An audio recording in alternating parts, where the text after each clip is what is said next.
Attends, tu fais quoi là? Bah, je remporte le pli, il y a 4-8. Mais ouais, ok, il y a 4-8, mais alors quoi?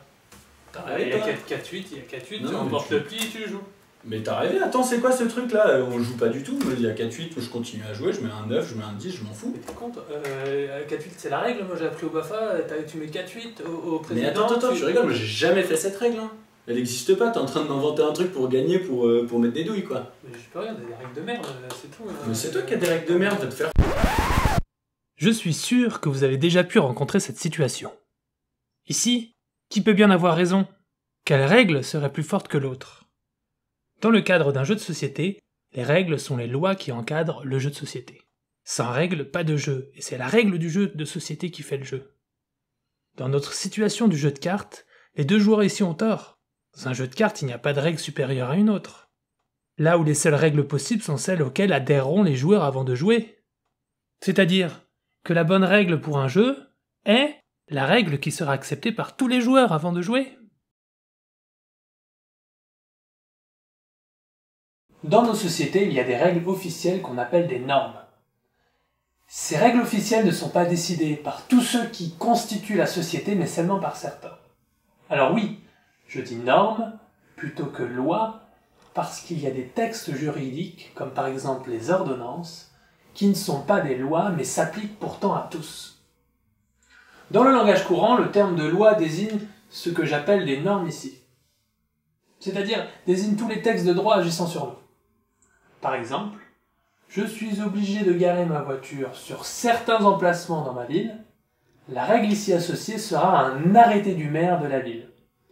Même si, dans le langage courant, nous dirions que c'est la loi. Si je veux aller pêcher de la truite dans une rivière, j'attendrai l'arrêté de la préfecture autorisant la pêche pour une période donnée. Même si, dans le langage courant, nous dirions que c'est la loi. Alors, qu'est-ce que la loi au sens juridique?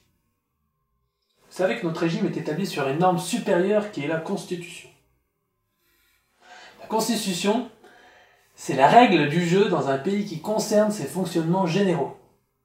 Par exemple, si dans cette règle on écrit que notre pays est une monarchie héréditaire où le roi fait la loi, et où la loi s'applique à tout le monde sauf à lui, c'est la même chose que de dire dans un jeu de cartes que le gagnant peut ajouter une règle qui ne s'appliquera pas à lui. Regardez, par exemple, ces articles de l'actuelle Constitution française. On y voit des dispositions concernant l'élection et le mandat du président dans l'article 6, et concernant l'entrée en fonction et la révocation du Premier ministre dans l'article 8.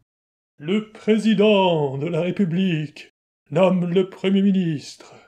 Il met fin à ses fonctions sur la présentation par celui-ci de la démission du gouvernement. En gros ici, ce sont une partie des règles du jeu général établissant le régime politique en France. La Constitution en France se présente de cette manière. D'abord, il y a un préambule, où il y est déclaré plusieurs intentions, avec plus ou moins d'effets juridiques pour les Français. Ensuite, les premiers articles, de 1 à 4, déclarent quelques informations très objectives, et d'autres beaucoup moins. Par exemple, dans l'article 2, nous voyons que l'emblème national est le drapeau tricolore bleu, blanc, rouge, et l'hymne national la Marseillaise, ce qui est difficilement appréciable autrement. Mais dans l'alinéa 5 du même article est déclaré un principe de cette République, qui serait le gouvernement du peuple par le peuple et pour le peuple. Ce qui ne mettra pas tout le monde d'accord, car à la différence du drapeau, là, chacun peut interpréter à sa manière ce que cela voudrait dire. Ensuite, les articles 5 à 19 décrivent la fonction du président de la République. Puis les articles 20 à 23 vont parler des pouvoirs du Premier ministre. Les articles 24 à 33 des pouvoirs du Parlement. Ceux de l'article 34 à 51 vont parler des rapports avec le Parlement. Ceux de 52 à 55 vont aborder la valeur des traités et accords internationaux. Ensuite, de 56 à 63, ce seront les règles d'encadrement du Conseil constitutionnel.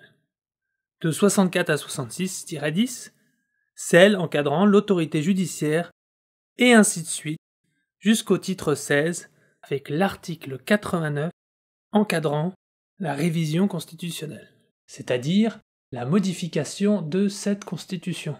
Par exemple, dans tout ça, je suis sûr que vous avez déjà entendu parler de l'article 49, qui établit le fait que le Parlement peut destituer le gouvernement dans certaines conditions. La plupart du temps, les gens parlent de l'article 49.3, c'est-à-dire l'alinéa 3 de l'article 49. En gros, ici, on est assez proche d'une recette de cuisine, sauf que certains d'entre vous ont déjà mal à la tête, seulement qui se sont conditionnés à croire que cela est compliqué. Par exemple, si je dis article 12 du Code de procédure pénale, certains peuvent se bloquer, alors que j'aurais tout aussi bien pu dire deuxième paragraphe de l'édito du journal 20 minutes. Si on devait remplacer le mot article par le mot histoire, je suis sûr que plein de monde lirait le Code civil.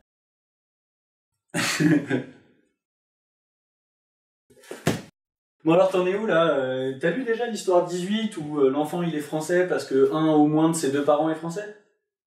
Ouais, je l'ai lu, mais là, c'est beaucoup plus intéressant, en fait. T'as l'histoire 1625, qui dit que le vendeur, en fait, il est obligé d'informer des vices cachés de l'objet qu'il vend. Ouais, Et tu te rappelles ma maison? Ouais. Fondation pourrie, là. Ah, pas les trucs tout informé. moisis. Mais ouais, il a rien informé du tout, le gars. Ah ben, il est pas très vendeur alors. Bah, justement, je crois que je vais me servir de ce texte, hein. C'est une bonne histoire à raconter au juge, hein. Eh ben justement, nous qui sommes en train de chercher ce qu'est la loi, il se trouve que pour la France, celle-ci est définie à l'article 34 de la dernière Constitution. On y voit que les domaines du ressort de la loi y sont successivement énumérés. Les droits civiques, la nationalité, le recouvrement des impositions, l'enseignement, l'organisation de la défense nationale et beaucoup d'autres. Voici ce qu'est la loi en France. Cela ne veut pas dire que la loi en Belgique, au Canada ou au Sénégal soit la même. Chaque constitution fixe ce qu'est la loi dans chaque pays. Nous voyons que les textes normatifs qui seront appelés lois sont ceux qui porteront sur la liste établie dans l'article 34. Pour savoir ce qui n'est pas du domaine de la loi dans la Constitution française, il y a un autre article qui permet de nous éclairer sur le sujet. L'article 37. Alinéa 1. Les matières autres que celles qui sont du domaine de la loi ont un caractère réglementaire. Alinéa 2. Les textes qui interviendraient après l'entrée en vigueur de la présente Constitution ne pourront être modifiés par décret que si le Conseil constitutionnel a déclaré qu'ils ont un caractère réglementaire. C'est simple. On dit que tout ce qui n'est pas du domaine de la loi est de nature réglementaire. C'est-à-dire, tout ce qui n'est pas une loi est un règlement. Donc, on a des lois et des règlements. Inventons une simple loi qui dirait « Les vaches laitières bio ne peuvent être tuées pour leur viande ». La loi est votée par le Parlement, publiée par le gouvernement, et arrive enfin dans les préfectures qui seront chargées de la faire appliquer. Le texte de loi tout seul ne permet pas d'appliquer cette mesure. Il va falloir établir un fonctionnement au sein de chaque préfecture en France, afin de mettre en place l'application de cette loi. Quelle va être la définition de la vache laitière bio, si elle n'est pas précisée par la loi? Comment va s'organiser l'administration pour contacter les propriétaires? Faut-il envisager d'appliquer cette loi aux vaches laitières bio à naître, ou directement à celles actuellement vivantes? Le pouvoir législatif a édicté une norme. Maintenant, la question est de savoir comment va-t-on exécuter cette norme, c'est-à-dire appliquer cette norme par le pouvoir exécutif. Les dispositions d'exécution ne vont pas être considérées comme des lois et seront prises par les titulaires du pouvoir réglementaire, le président, les ministres, préfets, présidents de région, les maires. En somme, en France, les normes qui sont du domaine de la loi sont en principe des normes générales qui appartiennent théoriquement au pouvoir législatif. Et les autres normes, appelées réglementaires, permettent l'exécution de la loi et appartiennent au pouvoir exécutif. Alors je vous fais quelques exemples de lois imaginées et quelques exemples de règlements d'application. Loi numéro 1. L'employeur peut exploiter son salarié autant que celui-ci le souhaite, à condition de lui donner une juste rémunération. Ici, il est question du droit du travail, et donc une compétence présente dans le domaine de la loi, établie par l'article 34 de la Constitution. Ceci est bien une loi. Loi numéro 2. Les enseignants doivent prendre en compte le contexte familial de l'enfant, sa catégorie sociale et son niveau de compréhension. Une formation gratuite devra être fournie au professorat. Ici, il est question d'enseignement, soit une compétence bien présente dans l'article 34 de la Constitution. Ceci est bien une loi. Loi numéro 3. Les contrats entre deux personnes physiques sont libres et peuvent porter sur toute chose, sauf sur tout ce qui est interdit par la loi. Pour appliquer ces lois, il faudra des règlements d'application. Par exemple, une partie des règlements d'application de la première loi serait la définition de ce qu'est une juste rémunération, ainsi que la définition de ce que sous-entend d'exploiter son salarié. Une partie des règlements d'application de la deuxième loi pourrait dire « Les académies compétentes devront trouver des partenaires afin de pourvoir aux formations des professeurs concernant la prise en compte du contexte familial de l'enfant, sa catégorie sociale et son niveau de compréhension. » Une partie des règlements d'application de la troisième loi serait la liste des lois établissant la liberté contractuelle, ainsi que l'énumération de tout ce qui est interdit par la loi. À savoir qu'il faut faire une distinction entre règlement d'application et règlement tout court. Un règlement d'application permet l'application d'une loi, alors qu'un règlement tout court, comme un arrêté municipal de restriction de circulation, ne porte sur aucune loi et est une décision qui est faite par une autorité détenant le pouvoir réglementaire. Bon voilà, si vous avez pu suivre jusqu'à maintenant, vous avez compris le plus important. Donc, nous sommes d'accord, la loi, ce sont les textes votés par le Parlement qui concernent les domaines cités dans l'article 34 de la Constitution actuelle. Le reste des normes qui s'appliquent est de nature réglementaire.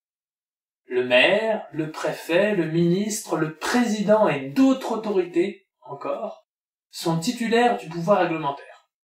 En fait, le régime appelé Cinquième République s'est construit sur cette opposition entre domaine de la loi et domaine réglementaire, pouvoir législatif et pouvoir exécutif.